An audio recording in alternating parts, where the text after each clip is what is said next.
HIDAK managi pothok sing naha singna SHIJINNABA THINGNABA THOUSHIL ama OINA Ministry of Education amadi Health na State Khudingmakta AEEBA CHEROL THADUNA tobacco free guidelines ase Educational Institute Khudingmakta Chatnahannaba Akanba Paotak Pikhre.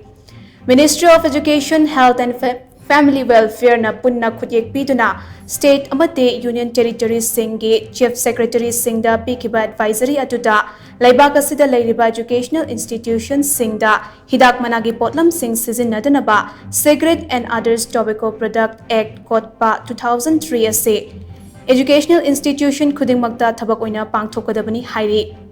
Piriba Paotak asi school tamliba mahiroi amate angang sing HIDAK managi potlam sing SHIJINNARAKPA asi yengsinba mathau tare haibagi wafam lakpadagini. Global Youth Tobacco Survey GYTS 2019 gi matung inna chahi tarahumdoi daki taramanga fawbagi manungda laiba India gi angang singna tongan ba fibamda HIDAK managi potlam sing SHIJINNAI haina tamlakpa aduna maram oiragani.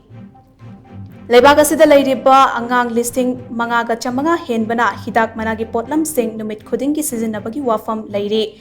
Masigi mathakta chahi kungi mamangda leibak asigi naha chada yangkai mangana HIDAK managi potlam sing asida edik oire. Athingba asina naha kaya na HIDAK manada laichuba do hantanaba hotnabani hairi. National Tobacco Control Program NTCP gi makhada naha amate angang singi punsi kannabagidama guidelines asi thokpani. Ministry of Education gi makhada chahi asigi May 13 state amati Union Territories singda manual piduna madugidamak lokhatpa thabak sing khangalaknaba haikre.